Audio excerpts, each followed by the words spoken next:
प्रधानमंत्री महोदय जी ने नया शिक्षा मंत्री चुना।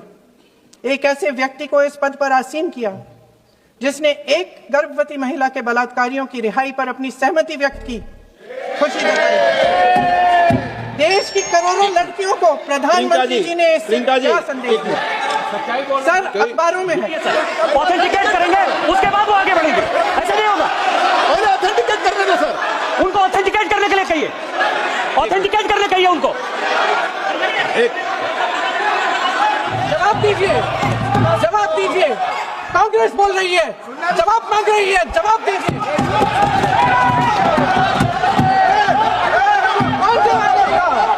कौन जवाब देगा? गृह मंत्री जी जवाब देंगे। किसने ऑर्डर दिया? किसने ऑर्डर दिया पैलेट गन्स चलाने के लिए? किसने ऑर्डर दिया? इस विषय पर बोलने का मौका दिया।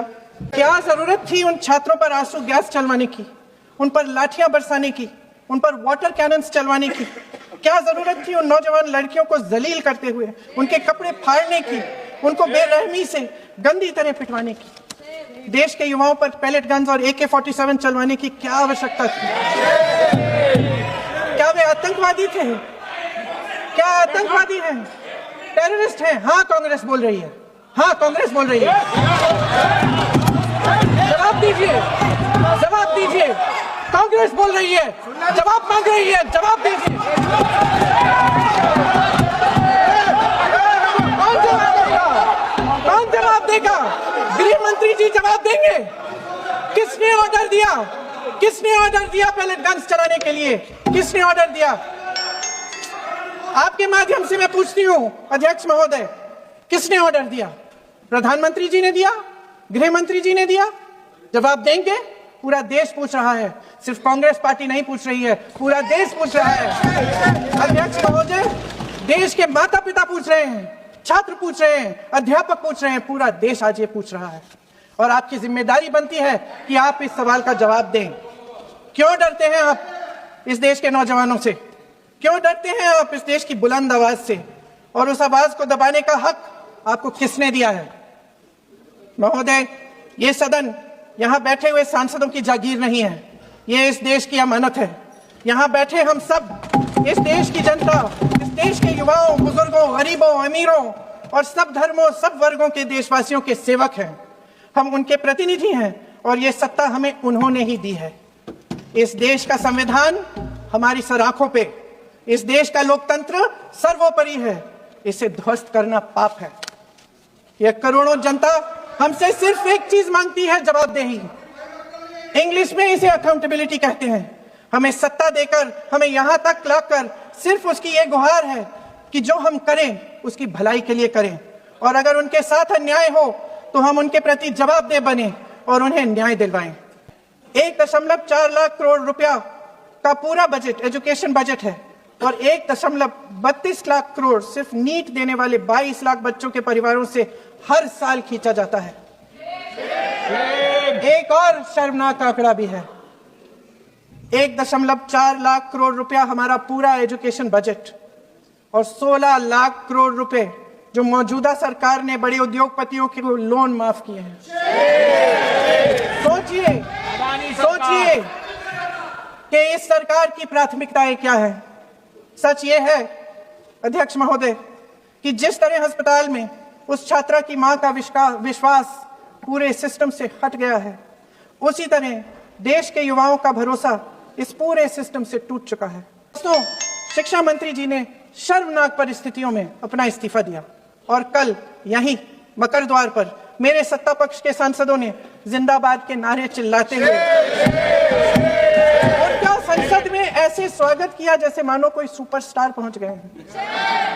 विडंबना देखिए महोदय, जब भूतपूर्व शिक्षा मंत्री को मुकुट पहनाया जा रहा था, स्वागत हो रहा था उनका, तब महाराष्ट्र में एक परिवार पेपर लीक पीड़ित अपनी बेटी की आत्महत्या का शोक मना रहा था। आपकी सरकार ने देश के करोड़ों छात्रों को क्या संदेश दिया? आपको किस बात का गौरव है, किस बात का अभिमान है? ये कौन सा अहंकार है? जहां आंखों में शर्म होनी चाहिए वहां बेशर्मी और स्वागत के नगाड़े बजाए रह रहे हैं। एक तरफ मातम है, दुख है, यहाँ फूल माला डाल रहे हैं। कोई आप पर कैसे यकीन करे? प्रधानमंत्री महोदय जी ने नया शिक्षा मंत्री चुना, एक ऐसे व्यक्ति को इस पद पर आसीन किया जिसने एक गर्भवती महिला के बलात्कारियों की रिहाई पर अपनी सहमति व्यक्त की, खुशी जताई। देश की करोड़ों लड़कियों को प्रधानमंत्री जी ने इससे क्या संदेश दिया? सर, अखबारों में है, अखबार में नहीं, मेरा कुछ भी बोल के चले जाते हैं। सर, जो प्रहलाद जोशी जी ने बिल्किस बानो के बलात्कारियों की रिहाई पर जो बयान दिए, उसका प्रमाण मैं आपको दे दूंगी, मैं भेज दूंगी,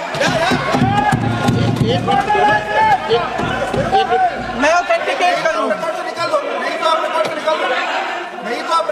स्पीकर का डायरेक्शन 115, उनको पहले ऑथेंटिकेट करने कहिए सर, ऑथेंटिकेट करेंगे उसके बाद वो आगे बढ़ेंगे, ऐसा नहीं होगा। पहले ऑथेंटिकेट करने दो सर, उनको ऑथेंटिकेट करने के लिए कहिए, ऑथेंटिकेट करने कहिए उनको।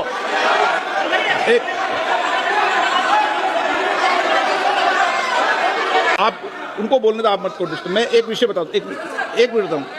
नियम 353 के अंदर फिर मैं एक बार स्पष्ट कर दूं, किसी भी सदस्य द्वारा किसी भी व्यक्ति के विरुद्ध मानहानि या अभियोगात्मक प्रकृति का कोई आरोप नहीं लगाया जाएगा जब तक कि सदस्य ने अध्यक्ष और संबंधित मंत्री को पर्याप्त अग्रिम सूचना नहीं दे दी हो। यह व्यवस्था है।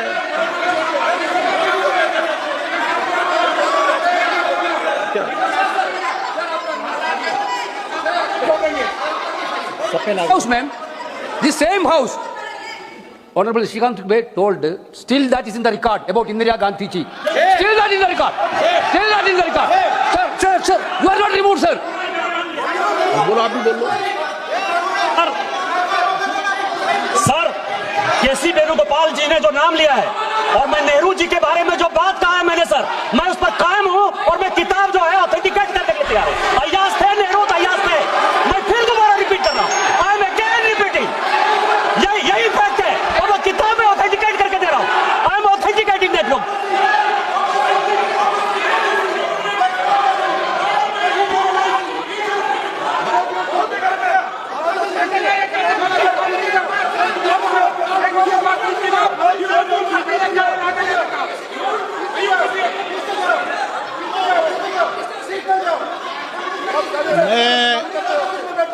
मैं जब आसन पर होता हूं, जो मैं व्यवस्था देता हूं, चाहे सत्ता पक्ष हो या प्रतिपक्ष हो, मैं समान व्यवस्था देता हूं। मैं जब आसन पर होता हूं,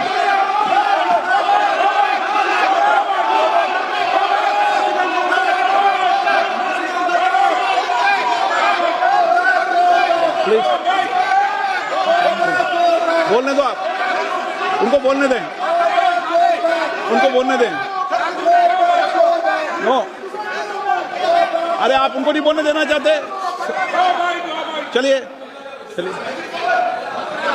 114 प्लीज चाहिए। सर प्रियंका जी को ऑथेंटिक करना चाहिए, ऑथेंटिकेट करना चाहिए, और जो मिस इन्फॉर्मेशन कर रहे हैं, नहीं तो मिस इन्फॉर्मेशन के लिए कार्रवाई करना चाहिए सर। ये क्या कुछ भी बोल के चल सकता है क्या? और procedure for the minister the correcting the mistake 114 में अगर वो आपने जो रूल का जिक्र किया 353 में, मुझे कोई नोटिस नहीं दिया है, मैं इधर प्रेजेंट हूँ, और मैंने ऐसा कैसे बिना ऑथेंटिकेशन बोल सकते हैं मुझे बिना नोटिस दिए हुए? इसलिए मैं इसको खंडन करता हूँ और उसको एक्सपेल करना चाहिए और उनको माफी मांगना चाहिए। संसद में विपक्ष को दोषी ठहराने से, खोखले राजनीतिक खेल खेलने से काम नहीं चलेगा। आप जेन जी का भरोसा वापस जीतना चाहते हैं तो नए नए एंगल से, अपने फोन से नए नए वीडियो बनाने से नहीं होगा। प्रधानमंत्री जी को कैमरे का एंगल नहीं, दिल का एंगल बदलना पड़ेगा। ये जनरेशन जागरूक है, समझता है, झूठ पहचानने की उसकी अपार क्षमता है।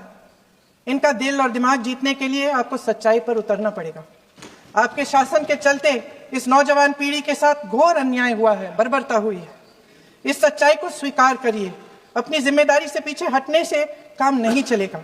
आदरणीय प्रधानमंत्री महोदय जी, आपको जिम्मेदारी लेनी पड़ेगी, ठोस कदम उठाने पड़ेंगे। शिक्षा विशेषज्ञों को इकट्ठा कीजिए, छात्रों, अध्यापकों, सभी स्टेक होल्डर्स को साथ लेकर, अन्य विचारधाराओं के थॉट लीडर्स के साथ गहरी चर्चाएं करवाकर एक नई शिक्षा प्रणाली तैयार कीजिए। मौजूदा नेशनल एजुकेशन पॉलिसी में 8 महीने तो एग्जाम चलते हैं, अध्यापकों को पढ़ाने का समय नहीं मिलता। सिर्फ आरएसएस के लोगों से भरने की बजाय सिस्टम को शिक्षित, एजुकेटेड, उन्नत और उदार दृष्टिकोण के लोगों से भी भरिए, जिनकी योग्यता सिर्फ उनकी विचारधारा न हो। रोजगार पैदा करने के सख्त कदम उठाइए, इस पर फोकस करिए। मेडिकल कॉलेजेस की संख्या बढ़ाइए, चिकित्सा शिक्षा का विस्तार कीजिए, ताकि ये बच्चे जो मेहनत कर करके भी अपने भविष्य नहीं बना पा रहे हैं, एक उज्जवल भविष्य का सपना देख पाए। अध्यक्ष महोदय, छात्रों को सड़क से हटाया जा सकता है, लेकिन उनके सवालों को नहीं। हर लाठी जो किसी लड़की पर, किसी लड़के पर चली है, वे बच्चों की पीठ से ज्यादा सरकार की साख पर पड़ी है। देश के नौजवान न्याय मांग रहे हैं, भीख नहीं। वे यहां सरकार गिराने नहीं, अपना भरोसा बचाने के लिए आए थे। अध्यक्ष महोदय, आपके माध्यम से मैं सरकार को कहना चाहती हूं, अपनी साख बचाइए, अपनी नीयत ठीक करिए, अपनी अकड़ का इलाज कीजिए, अपने वादों पर अमल कीजिए।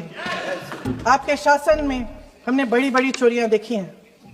चुनाव में वोटों की चोरी, राम मंदिर में चंदा की चोरी, आपके उद्योगपति मित्रों द्वारा देश की संपत्ति की चोरी, किसानों की जमीन की चोरी। लेकिन सबसे बड़ी चोरी, हाँ ठीक है, सबसे बड़ी चोरी तब हुई। कहिए, बोलिए।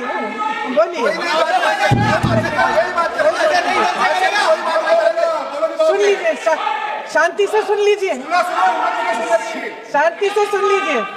आपको मौका मिलेगा, आप जितनी भी चोरियों की बात करना चाहते हैं आप कर लीजिए, अभी मेरा समय है।